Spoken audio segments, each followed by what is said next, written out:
বলছে চাচা গো আমাকে চিনে ধরেনি গো চাচা, আমাকে কোনো ভূতে ধরেনি। বলছে চাচা গো আমি একটা ভালো মানুষ, আপনার ভালো বহু, আমার ভিতরে কোনো জিন ভূত আসেনি। এবার চাচা বলছে মা রে তুমি এরকম বয়ান ধরে ধরে কিনে কাইলে রে মা। বলছে চাচা গো আমি নামাজ পড়ে যতদূর আল্লাহ আমাকে তৌফিক দেয়, আপনার ভাতিজাকে যখন নামাজের কথা বলি তখন বলে আরে তুই নামাজ পড়, আমি আল্লাহকে বারবার করে ডাকি, দিনে 10 বার 20 বার করে ডাকি, আমার আল্লাহ আমার পরে রাজি আছে, খুশি আছে, এই জন্য আমার নামাজ পড়ার দরকার নাই। বলছে চাচা গো যদি বিনা নামাজে শুধু আল্লাহকে আল্লাহ আল্লাহ বলে ডাকে যদি আল্লাহ রাজি হয়ে যায়, তাহলে আমার স্বামীকে যে এত মিষ্টি করে স্বামী গো বলে আমি ডাক দিলাম, তাহলে বিনা খানাতে তার কেন পেট ভরবে না? চাচা গো যদি বিনা খানাতে তার পেট না ভরি, তাহলে বিনা ইবাদতে আল্লাহ কিন্তু রাজি হবে না। নারে তাকবীর। এরকম যদি মা খালারা কল্লা করতে পারে কোনো গুনাহ হবে না গো। এ মায়েরা খালারা স্বামী যখন আদেশ করবে সুবহানাল্লাহ, রাসূল বলেছেন পট করে তোমার স্বামীর কথাটা তুমি শুনে নাও। কেমন আদেশ, কেমন কথা! আল্লাহর নবী সহিহ মুসলিম শরীফ জিলসানিতে হাদিসটা আছে। আল্লাহ রাসূল একদিন মসজিদে বসে আছেন, আর একটা মেহমান নবীর কাছে চলে এসেছেন মসজিদে। আয়েশা বলছেন নবীজি আপনার বাড়িতে কুটুমতালি করব, থাকবো আজ বাড়িতে। নবীজি মেহমান পেয়ে খুবই খুশি হতেন। এবার নবীজি একজন সাহাবীকে বলছেন হাগো আমার বাড়িতে মেহমান এসেছে, তো দেখো তো বাড়িতে কিছু খাইতে আছে কিনা, কারণ প্রত্যেক স্ত্রীর বাড়ি আলাদা আলাদা। এ ভাই একটা মুসলমান কয়টা বিয়ে করতে পারবে? জোরে বলেন। 4টা স্ত্রী বিয়ে করতে পারবে।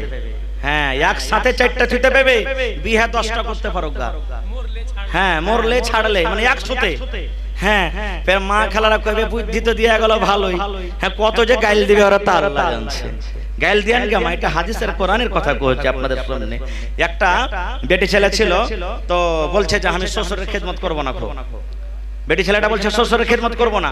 তখন পুরুষটা চলে গেছে মোড়লের কাছে, মোড়ল পড়ালেখা মানুষ, হোশিয়ার মানুষ, তো বলছে যে আমার স্ত্রী আমার বাপের খেদমত করতে চায় না, তোমার স্ত্রীকে ডেকে নিয়ে এসো। চলে গেছে, কইছে যে আরে বাবা তোমার শ্বশুরের এখানে খেদমত করতে চাও না? তো কইছে যে আচ্ছা মাওলানা বা ইমাম সাহেব তুমি কহ তো, আমি হন শ্বশুরের বহু, তো শ্বশুরের কি খেদমত করা আমার পরে ফরজ আছে? কইছে না ফরজ নেই। কইছে যদি না করি তো গুনাহ হবে? কইছে না গুনাহ হবে না। তো তাহলে যে তো বলছে যে তোমার গুনাহ হবে না, কিন্তু তোমার স্বামীকে তো খেদমত করতে হবে।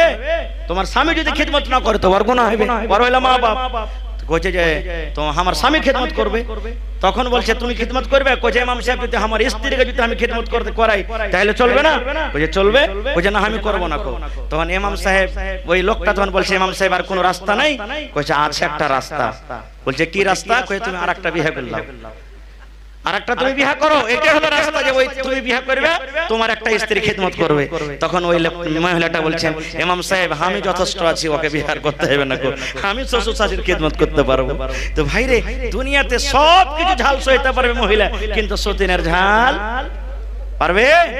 পারবে না। কোরআন মাজিদে একটা সূরা আছে সূরা তাহরিম, মাওলানারা জানেন সূরাটা কেন নাজিল হয়েছে জানেন? আল্লাহর নবীর কয়েকটা স্ত্রী ছিলেন, আলাদা আলাদা বাড়ি।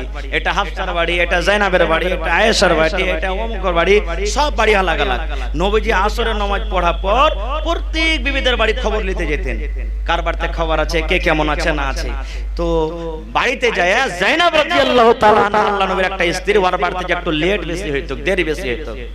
তখন অন্য বিবিরা কইছে হ্যাঁ বুঝি ওর বাড়িতে লেট করছে, থাম। নবী ওর বাড়িতে লেট করছে, এবার বাড়ি যাওয়ার ছোটাবো। তখন মা আয়েশা রাদিয়াল্লাহু তাআলা আনহা খুবই তেজ মানুষ, ও তখন আরেকটা নবীর স্ত্রী সাফিয়া রাদিয়াল্লাহু তাআলা আনহাকে পার্টি করে বলছেন শুন আমার কাছে নবী যতক্ষণ টাইম দিচ্ছে ওর থেকে বেশি ওর বাড়িতে দিচ্ছে না। তো নবীজি কি কারণে টাইমটা দিচ্ছে? ওর বাড়িতে যাওয়া ছোটাবো, দেখেন সতীনের ঝাল কেমন। বলছে যে কি করতে হবে? তো মা আয়েশা বলছেন যে তোর কাছে আগে যাইবে তাও আর আমার কাছে আসুক তাও, যেমনি আসবে লাখকে খড়ো করে বলবে আল্লাহ কে রাসূল আপকি মুঝসে মাগাফির কি বুয়াতি। মাগাফির একটা হলো ফল, ধরেন যে মানে দুর্গন্ধ করত ফলটা, যেরকম মহাকাল বা তারি দারুন মহকন হয় না, এই ধরনের একটা সেন্ট আসতো, আর আল্লাহ রাসূল এগুলা সেন্ট খারাপ মনে করতেন। তো যেমনই কথাটা বলবে আল্লাহর রাসূল তখন ওর বাড়ি আর যাবে না। ওই যে ঠিক আছে। আল্লাহ রাসূল যায়েনাবের বাড়ি থেকে এসে মায়েশার পাঞ্জরে যেমন এসেছেন, আগে থেকে কথাবার্তা বলাই ছিল, মুখ ঘুরিয়ে কইছে হুজুর আলপর মুস্তে কেমন কোন সেন্ট একটা আসছে। আল্লাহ রাসূল বলেছেন হাজি সেন্ট কেমন আসবে, আমি তো মধু খেয়ে নিয়ে এখানে বাড়ি থেকে। মধু বলতে ভাই ওই বল্লার মধু, এই পকেটের মধু বের মনে করলিয়েন না। হ্যাঁ বলছে মধু খেয়ে আসছি। তখন মায়েশা বলছেন যে হইতে পারে ওতে কিছু মিলিয়ে দিয়েছে। তখন আল্লাহ রাসূলকে বলছেন আল্লাহর কসম করে বলি বিবি রে, আজ থেকে মধুকে আমি হারাম করে দিলাম, মধু আর খাবো না, মধু আর খাবো না, মধুকে আমি হারাম করে দিলাম, হারাম করে দিলাম, আমি হারাম করে দিলাম, মধু আর খাবো না। আল্লাহ যে জিনিসটা হালাল করেছে মানুষের ক্ষমতা হারাম করতে পারবে? নবীর ক্ষমতা হারাম করতে পারবে? সাধারণ মানুষ দূরের কথা। যেমনই নবী হারাম করে দেওয়া সুবহানাল্লাহ। ওরে আল্লাহ, আল্লাহ রাব্বুল আলামিন জিবরিল আমিনকে ডাক দিয়ে বলছেন জিবরিল রে, আমার হালাল করা জান্নাতের নিয়ামতের মধ্যে একটা নিয়ামত হলো মধু, যেটা আমি আল্লাহ দুনিয়াতে দিয়েছি আমার নবী নিজের বিবিরাকে খুশি করার জন্য, বিবিরাকে রাজি করার জন্য আমার নবী আমার মধুকে হারাম করে দিলে। যা যা যা আমার নবীকে আয়াত পড়ে শুনিয়ে দেয়, যাও আয়াত পড়ে শুনিয়ে দাও। আল্লাহ ডাক দিয়ে বলছে নবী গো, তুমি তোমার বিবিরাকে খুশি করার জন্য আমার হালাল করা মধুকে তুমি হারাম করনে ওয়ালা কে হইলে? কথা আরো মেলা আছে, যাবো না। বলার উদ্দেশ্য হলো সর্দিনের ঝাল খুব খারাপ নাকি। আল্লাহ রাসূল বলেছেন যার দুটা স্ত্রী আছে আলাদা আলাদা ঘর দিও। এটা একটা বিবির ঘর, একটা একটা একই ঘরে একই বিছানায় দিয়ে থাকিও না। আর রাসূল আরো বলেছেন দুটা স্ত্রী করেছো ভালো কথা, এক নজরে দেখবে, একটাকে ভালো ভালো খেতে দিবে, একটাকে দিবে না, একটাকে ভালো ভালো কাপড় দিবে, একটাকে দিবে না, একটার চোখে কাজল দিবে, একটার চোখে সুরমা। রাসূল বলেছেন তুমি কিয়ামতের দিন যখন যাবে তোমার ঘাড়খান্ডা টেঁড়া এরকমভাবে কুজা হয়ে আল্লাহর সামনে যাবে, আর সব লোক তখন দেখবে দেখার দুটা স্ত্রী ছিল, একটাকে বেশি ভালোবেসেছে, তোমার টেঁড়া হয়েছে ঘাড়খান্ডা। আল্লাহ রাসূল বলেছেন তুমি এরকম করিও না ভাই মুসলমান। তা আল্লাহ রাসূলের সমস্ত স্ত্রীরা বাড়িতে, নবীজি একজন সাহাবীকে বলেন খবর নাও তো বাড়িতে কুটুম এসেছে, আমার কিছু খেতে আছে কিনা। আপনারা বলেন তো আজ যতটি লোক এখানে বসে আছেন যারা মোটামুটি 30 বছর 40 বছর 50 বছর কার অধিকার মানুষ, এখন যেভাবে খানা খেয়েছেন 20 বছর আগে পেয়েছিলেন পাননি। কতদিন এমন গেছে যে সারা দিন না খেয়ে চলে গেছেন, কতদিন এমন গেছে যে এক টাইম পেয়েছেন। তো যদি 20 বছর আগে যদি এরকম হালাত থাকে, 1400 বছর হালাতে আগাতে কি থাকতে পারে বুঝতে পারছেন। চলে গেলেন, বলছেন ও আল্লাহর রাসূলের স্ত্রীরা, নবী আমাদেরকে পাঠালেন বাড়িতে মেহমান, কিছু খেতে আছে কিনা বলো। এ আমার মায়েরা খালারা শুনে, আল্লাহ নবীর বাড়ি থেকে উত্তর আসছে নবীর সাহাবীরেরই, নবীকে বলে দাও আজ রাত্রে নবীর বাড়িতে শুধু পানি আছে, পানি ছাড়া নবীর বাড়িতে অন্য কোনো খানা নাই। নবীর বাড়িতে শুধু পানি আছে, নবীর বাড়িতে আজ রাতের পানি আছে, অন্য কোনো দানা পানি নাই। আর একটা বিবির বাড়ি যাওয়া হলো, তার বাড়ি থেকে ওইটাও খবর এলো, ও আল্লাহ নবীর সাহাবীরা শোনো রে, আজ নবীর বাড়িতে শুধু পানি আছে, পানি ছাড়া নবীর বাড়িতে অন্য কোনো খাবার নাই। এই করে করে করে করে সমস্ত বিবিদের বাড়িতে খবর না হলো, একটাই বাড়ি থেকে খবর এলো, আল্লাহ নবীর বাড়িতে আজ রাত্রে শুধু পানি আছে, পানি ছাড়া নবীর বাড়িতে অন্য কোনো খাবার নাই। একটা বুখারী শরীফের হাদিস আছে, আল্লাহ নবীর স্ত্রী মায়েশা বলছে নিজের বহিন বেটাকে, বেটা রে নবীর বাড়িতে 2 মাস এক লাগাতার কেটে গেছে, কিছু রানবো বলে চুলা জ্বলেনি, নবীর বাড়িতে আগুন জ্বলেনি। পড়েন সুবহানাল্লাহ। হাজি ভাই দুপুরকার খানা 3টা হয়ে গেছে, যদি স্ত্রীটা বানাইতে না পারে কত রাগ করব না। হাজি কি করছিলে তুমি, যে তোমার আন্দাজ দিস নাই কিছু, হ্যাঁ 3টা 4টা বাজে ইচ্ছে, তুমি জানো না একটা লোক কতখানি কাম কাজ করেছে, দুপুরের টাইমে খাইতে লাগবে, তুমি খানাটা টাইমের পরে বানাইতে পারোনি, কত রাখবো। কিন্তু মায়েশা বলছেন নবীর বাড়িতে 2 মাস আখাই জ্বলতো না, নাই কি জ্বালবো। তখন বোনের বেটা বলছেন হাগে খালা কি খেয়ে থাকতি তোরা, 2 মাস যদি চুলা না জ্বলে তো কি খেয়ে থাকতি। মায়েশা বলছেন বেটা রে আল আসওয়াদান, 2টা কালো জিনিস খেয়ে থাকতাম রে বেটা, একটা হলো আমার খাজুর, ভাগে 1-2 টাকার খাজুর পেয়েছি রে বেটা। বাচ্চারা যেমন চকলেট চুষে এরকম ভাবে খাজুর গোলা চকলেটের মতন চুষে চুষে চুষে খেয়েছি। আর ওই 2 নম্বরে আলমা পানি, উপর থেকে 1 গ্লাস 2 গ্লাস পানি পান করে দিনটা আমরা কাটি দিয়ে দিয়েছি। এই মতো কষ্ট করে নবীর বাড়িতে আমরা থেকেছি। সুবহানাল্লাহ।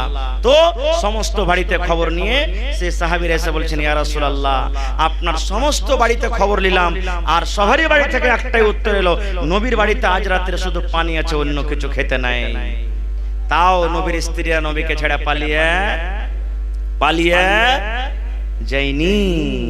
আর এখনকার মা খালারা দেখবেন, যদি একদিন 2 থেকে 2 দিন 3 দিন খালি নুন দিয়ে ভাত খেতে হয়, কথাতে বলবে, ইমিন সে খালে ভার বাড়িতে এসে ভালো মন্দ একটু চোখে দেখতে পাই না, গোবরে নুন দিয়ে আলু দেখে যেখানটা ধস ধস করছে খালি, এই দেখেন ধস ধস করছে খালি।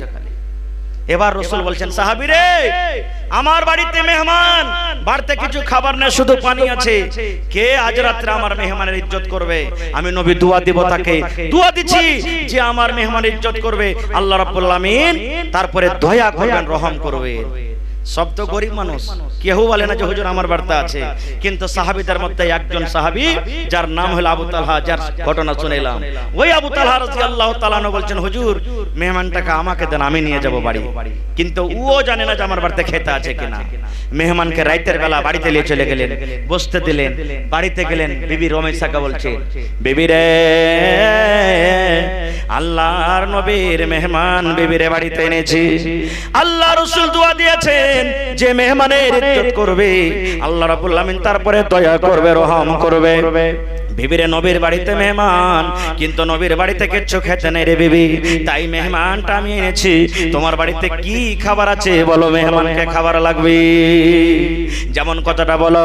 এবার বিবি রমেশা বলছেন, স্বামী গো, একটা লোকের সমান মাত্র খাবার আছে, একটা লোকের সমান মাত্র খানা কিংবা খাজুর আছে। একটা লোক যদি খায় পেট ভরবে, আর যদি 2-3টা লোক খায় খানাতে কিন্তু পেট ভরবে না।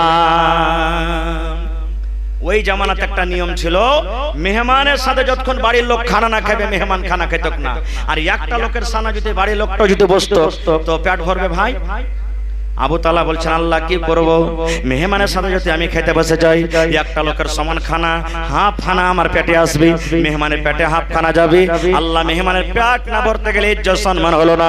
আল্লাহ কি করব।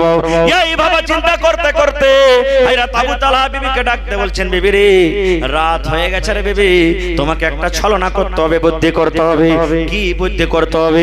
বলছে, বিবি রে, আমরা দুইজন যখন খেতে বসবো রে বিবি, তুমি দাস্তারখান লাগিয়ে দিবে, তুমি খানাটা লাগিয়ে দিবে, পানি দিয়ে দিবে, আর বাড়িতে যে চারাক আছে, লালটিন আছে, এই চারাকের পলটা তুমি ছোট্ট করে দিবে, যেন চারাক টিম টিম টিম টিম করে জ্বলে, চারাকে যেন তেল নাই, এরকম ভাবে চারাকটা যেন জ্বলে, চারাক যেন টিম টিম টিম করে জ্বলে, চারাক যেন আলো না হয়। বলছে ঠিক আছে। মেহমানের জন্য খানা দিয়ে দিলেন। আবু তালহা বসলেন, এবার চারাকের পলতে ছোট্ট করে দিয়েছে, চারাক টিম টিম টিম করে জ্বলছে। মেহমান বলছেন, আবু তালহা ভাই, চারাকে তেল নেই নাকি, কি ব্যাপার, চারাক ভালো হয়ে জ্বলে না? এবার আবু তালহা বলেন, ও আমার বিবি রমেশা, চারাকে তেল নেই নাকি, তেলটা তুমি ঢেলে নিয়ে আসো বিবি রে, চারাক টিম টিম টিম টিম করে জ্বলে, চারাকে আলো হয় না, যাও তুমি চারাকে তেল ঢেলে নিয়ে এসো। স্বামী স্ত্রীর কথা তো আগে থেকে হয়েছিল, তেল ঢালার বাহানাতে বিবি রমেশা চারাকটাকে ঘরে নিয়ে বসে আছি, দুইজন বন্ধ করে খানা খায়। আবু তালহা বলেন, শুধু আমি থালাতে হাত দিয়ার মুখে দিই, থালাতে আমি হাত দিয়ার মুখে দিই, কিন্তু খাজুর খাই না। মেহমান যাতে মনে করে আবু তালহা আমার সাথে খানা খায়। খানা শেষ। আবু তালহা বলছেন, সব খানা মেহমানকে খাইয়ে দিন, একটাও খাজুর পর্যন্ত আমি মুখে দিইনি। সকাল হলো, মেহমানকে সাথে করে নবীর দরবারে চলে গেলেন। মেহমানকে আসতে দেখে নবীজি মুচকি মুচকি হাসছে। আবু তালহা বলছেন, নবী গো, ব্যাপারটা কি, মেহমানের ইজ্জত করতে পারেনি নাকি আপনি হাসছেন? আল্লাহ রাসূল বলেন, আবু তালহা রে, আজ রাতে মেহমানের সাথে তুমি এমন কাজ করেছো আবু তালহা, আল্লাহ রাব্বুল আলামিন জিবরিল মারিফাত আমাকে জানিয়ে দিয়েছেন, আল্লাহ তোমার আমলটাতে, তোমার বিবির আমলটাতে আল্লাহ খুশি হয়ে তোমার ব্যাপারে কোরআনের একটা নাজিল করে দিয়েছেন আয়াত, ওয়ায়ুসিরুনা আলা আনফুসিহিম ওয়ালাউ কানা বিহিম খাসাসা। কোরআনের একটা আয়াত তোমাদের ব্যাপারে নাজিল করে দিয়েছেন। এ আমার ভাইয়েরা, মায়েরা, খালারা, হাদিসটা বলার উদ্দেশ্য হলো এই, কেমন মহিলা ছিলেন? স্বামী বললেন যে তোমাকে কাজটা করতে হবে, চেরাকের পলটা তুমি ছোট্ট করে দিও, অন্ধকারে বসে বসে দুজন খাবো। এই জামানার যদি মা খালা হয়তো কি বলতো জানেন? আমার কোন ভাই জুমার নামাজ পড়তে এসেছে, আর জুমার নামাজ পড়ার পর যদি একটা কুটুম বাড়িতে চলে যায়, কত যে রাখবে। ইহদ মা মিনসে খালে ভরা লিপাটি লাগা, বোদনার হুঁশ বুদ্ধি নাই। মেহমান তুই আনলি রে গাড়ুয়া, তুই জানিস যে তোর বাড়িতে খেতে আছে কিনা, ভালো মন্দ একটা তরকারি আছে কিনা, বুঝা না সুজা করে তুই মেহমান সাথে চলে আলি, কত রাখবে দেখেন। এ ভাইরা আমার, তাহলে কয়টা পয়েন্ট হয়ে গেল ভাই? দুটা হয়ে গেল। একটা, স্বামী যখন বাড়িতে ঢুকবে তাকে দেখে হাসতে হবে। 2 নম্বর, স্বামী যা বলবে মা খালারাকে শুনতে হবে। 3 নম্বর পয়েন্ট থাকলো, এটাকে এখন থাক, তার আগে একটা পয়েন্ট আপনাদের সামনে আর বলি। নবীজি মক্কা ছেড়ে হিজরত করে কোথায় চলে গেছিলেন? মদিনা। আস্তে কথা বলেন ভাই। নবীজি হিজরত করে কোথায় চলে গেছিলেন? জোরে বলেন। মদিনা। মদিনাতে কিন্তু মসজিদ নেই, মসজিদ বানাইতে হবে, মসজিদ বানাইতে হবে। এবার নবীজি সাহাবীরা কিলে বসে গেলেন। আজকে যেমন জালসা করেছেন, মসজিদে 3 তলা ছাদ করব, চান্দা দিতে হবে, মাওলানাকে ডাকতে হবে, ওয়াজ শুনবো নাকি? বুঝাশুঝা করেছেন না করেননি? নবীর জামানাতে নবী সাহাবীরা কিলে বসে গেলেন, হাগো নামাজ পড়তে হবে, আল্লাহর ঘর বানাইতে হবে। ঘর কোন জায়গাতে বনবে বলো? এই ভাবা চিন্তা করতে করতে যেখানে এখন মসজিদে নববী বনা আছে, নবীজি জায়গাটা পছন্দ করলেন। বলছেন এটা কার জায়গা? সাহাবীরা বললেন দুটা ইয়াতিম বাচ্চার জায়গা। জায়গাটা কার? জোরে বলেন, আরো জোরে বলেন। ইয়াতিম বাচ্চা, একটার নাম সাহাল, একটার নাম সোহেল, বাপ নাই। নবীজি বললেন ছেলে দুটাকে ডাকো। ডাকা হলো, ছেলে দুটা চলে এলেন সামনে। আল্লাহ রাসূল বললেন তোমার নাম সাহাল সোহেল? জি, আমার নাম সাহাল সোহেল। নবীজি বললেন তোমাদের বাপ নাই না তো না মারা গেছি? আল্লাহ রাসূল বললেন সাহাল রে, এ সোহেল, এই জমিনটা বাবারে বিক্রি করে দাও, জমিনটা কিনে নেব, দরকার আছে। বাচ্চা দুটা বলছেন ইয়া রাসূলুল্লাহ কেন জমিন বিক্রি করব? নবীজি বললেন বাবারে এই জায়গাতে আল্লাহর ঘর বনবে, মসজিদ বনবে, এই জন্য তোমরা জমিনটাকে বিক্রি করে দাও। এখানে আল্লাহর ঘর বনবে, এই জন্য তোমরা জমিনটাকে বিক্রি করো। ইয়াতিম বাচ্চা দুটা তখন বলছেন না, বিক্রি করবো না, কোনো যে জমিন বিক্রি করবো না।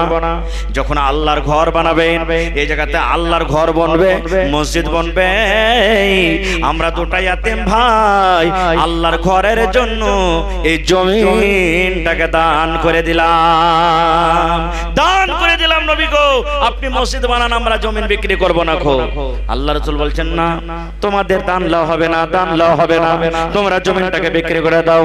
ইয়াতিম বাচ্চা দুটা কাঁদছেন আর বলছেন ইয়া রাসূলুল্লাহ আমাদের বাপ নাই, আমরা ইয়াতিম মানুষ, গরিব মানুষ, বাপ দুনিয়া থেকে চলে গেছেন বলে দান নেবেন না। আমাদের বাপ নাই বলে আপনি দানটাকে হ্যাকরত করছেন, এই জন্য আপনি আমাদের দানটাকে নেবেন না। আল্লাহ রাসূল বললেন সাহাল সোহেল রে, এই মতো কোনো কথা নাই রে বাবা যে তোমাদের দানটাকে বলে আমি হ্যাকরত করব। তোমাদের বাপ নাই বলে দান নেব না, এই জন্য আমি দান চাই না রে বাবা। তোমরা হলে ইয়াতিম বাচ্চা, তোমরা এখনো ছোট হয়ে আছো, এখন তোমরা যদি জমিনটা দিয়ে দাও, পরে তখন আমার লোকেরা পরে আমার পরে ইলজাম আসবে, দাগ আসবে। দেখো তোমাদের নবী কেমন রে, দুটা ইয়াতিম বাচ্চার কাছ থেকে জমিন কেড়ে মসজিদ বানিয়ে দিয়েছে। এই লোকেরা যেন এই কথাটা আমাকে না বলে, এই জন্য তোমরা জমিন বিক্রি করে দাও, যা টাকা লাগবে তোমাদেরকে দেওয়া হবে। যখন কথাটা বললাম, নবীজি আবু বকর রাদিয়াল্লাহু তাআলা আনহুকে ডাকতে বলছেন, আবু বকর রে, এই মদিনার গলিতে মাঠে তুমি জমিনের রেট পাতা করো, জমিনের দাম কি আছে, মদিনার গলিতে গলিতে তুমি পাতা করো, এই জমিনটার দাম কত হতে পারে। আবু বকর আমি নবী তোমাকে আদেশ করি, এই দামটা যত হবে, যত টাকা হবে, ইয়াতিম বাচ্চাকে এই জমির মুআওয়াজা, জমির দাম তাকে তুমি দিয়ে দাও। নারে তাকবীর, সুবহানাল্লাহ। ভাইরে দান তো আপনারা মেলাই করেছেন, করলেন আলহামদুলিল্লাহ। শেষের বেলাতে আমি বেশি আপনাকে কাছে চাহাবো না, মসজিদের ছাদ করবেন নাকি? হানা বলেন মসজিদের ছাদ করবেন? দেখি কোন আল্লাহর বান্দা আছেন আজকে সাহাল সোহেল হবেন, 1 কুইন্টাল রড দান করবেন, একটা লোক 1 গাড়ি 100 সেফটি বালু দান করবেন, একটা লোক 100 সেফটি গিট্টি দান করবেন, এবং বেশি আমি চাহাবো না, 30 পারা আল্লাহর কিতাব কোরআন। দেখি কোন আল্লাহর বান্দা আছেন 1 বড়া 2 বড়া 5 বড়া 10 বড়া করে 30টা পকেট সিমেন্ট দান করবেন আল্লাহর ঘরের জন্য। দেখি বিসমিল্লাহ করেন তো। কোন ভাই, কোন মা, কোন দাদি, নানি, দেখি গলার হার, কাঁসার বর্তনা, কাঁসার থালি, কাঁসার গিলাস, আমার মায়েরা খেলার